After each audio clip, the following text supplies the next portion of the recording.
KKR চট পাল্লা গোছাও, আর খেলতে হবে না এমন শুরু যদি করো, তাহলে কোথায় কেকেআর সেই 2025 সালের মতো আবারও শুরু করেছে কেকেআর। হ্যাঁ বন্ধুরা, মুম্বাই ইন্ডিয়ান্সের বিরুদ্ধে কেকেআর প্রথমে যে ব্যাটিংটা করেছিল 220 রান তুলে দিয়েছিল। ভেবেছিলাম যে কেকেআর এর ব্যাটিং অর্ডারটা দুর্দান্ত রয়েছে এবং বোলিং অ্যাটাকে একেবারে দুর্বল, এটা আমরা ভেবেই নিয়েছিলাম, বা তাদের ক্রিকেটারদের যেসব চোট পড়েছে, হাসিদ রানা, মাতিসা পাতিরানা। কিন্তু এবার ঘরের মাঠে সেই মুম্বাই ইন্ডিয়ান্সের বিরুদ্ধে মতো আবারও হার। কারণ সেই সানরাইজার্স হায়দ্রাবাদ ইডেন গার্ডেনে তারা তো অবশ্যই রান করবে, 226 রান এটা যথেষ্ট নয়। কারণ ইডেন গার্ডেনে এমন রান হয়ে থাকে এবং সেখানে বোলিং বিভাগে আমরা বলতে পারি যথেষ্ট ভালো করেছে সেই ব্লেজিং মুজারবানি, কার্তিক ত্যাগী। শুধু বরুণ চক্রবর্তী একেবারে অ্যাজ এ কেকেআর এর বেস্ট স্পিনার বলা যেতে পারে, কিন্তু তাকে ধুইয়ে দিয়েছে, 1 ওভারে 24-25 রান এভাবে দিচ্ছে। তাই সেখানে কেকেআর এর একটাই বোলিং মার খেয়েছে, সেই বরুণ চক্রবর্তী। যাই হোক, কেকেআর যে বোলিং অ্যাটাকে দুর্বলটা আমরা ভেবেছিলাম, কিন্তু ইডেন গার্ডেনে 200-র বেশি রান হবে এটা আমরা সবাই আশা করেছিলাম।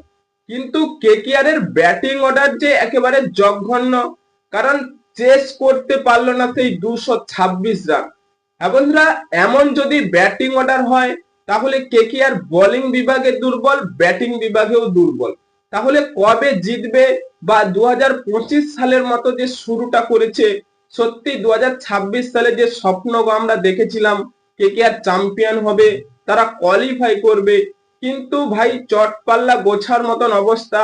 আশায় যে এভাবে থাকাটা একেবারে সম্ভব নয়। কারণ কেকেআর প্রথম ম্যাচ খেলেছিল সে মুম্বাই ইন্ডিয়ান্সের বিরুদ্ধে, তারা ঘরের মাঠে, অর্থাৎ মুম্বাইকে হারানো যথেষ্ট কষ্টকর ব্যাপার, সেখানে আমরা মেনে নিয়েছিলাম। কিন্তু তারা যে কেকেআর ঘরের মাঠে খেলছে সেই ইডেন গার্ডেনে, অর্থাৎ এখানে ম্যাচটা তো অবশ্যই জেতা জরুরি ছিল। কি করছে? ব্যাটিং অর্ডারে রান আউট হয়ে যাচ্ছে, একেবারে ব্যাটিং ঠিকঠাক চলছে না। শুধু ফ্লিন অ্যালিন প্রথমে স্টার্টটা ঠিক দিয়েছিল, প্রথম ওভারে 24-25 রান।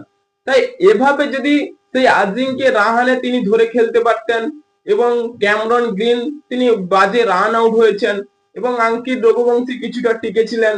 যাই হোক, একেবারে সব ব্যাটিং পারফরমেন্স একেবারে জলাঞ্জলি দিয়েছে কেকেআর। ভাই গোছিয়ে নাও চটপাল্লা, একেবারে বসিয়ে থাকো ডাগ আউটে, খেলতে হবে না আইপিএল। হ্যাঁ বন্ধুরা, আপনাদের কি মনে হয় কেকেআর কি পারবে তাদের কামব্যাক গুলি করতে পরের ম্যাচগুলোতে? তাই এক্ষুনি আপনাদের মতামত কমেন্ট বক্সে লিখে জানিয়ে দিন এবং চ্যানেলটি সাবস্ক্রাইব করে আমাদের পাশেই থাকুন। ভিডিওটি শেষ পর্যন্ত দেখার জন্য আপনাকে অসংখ্য ধন্যবাদ।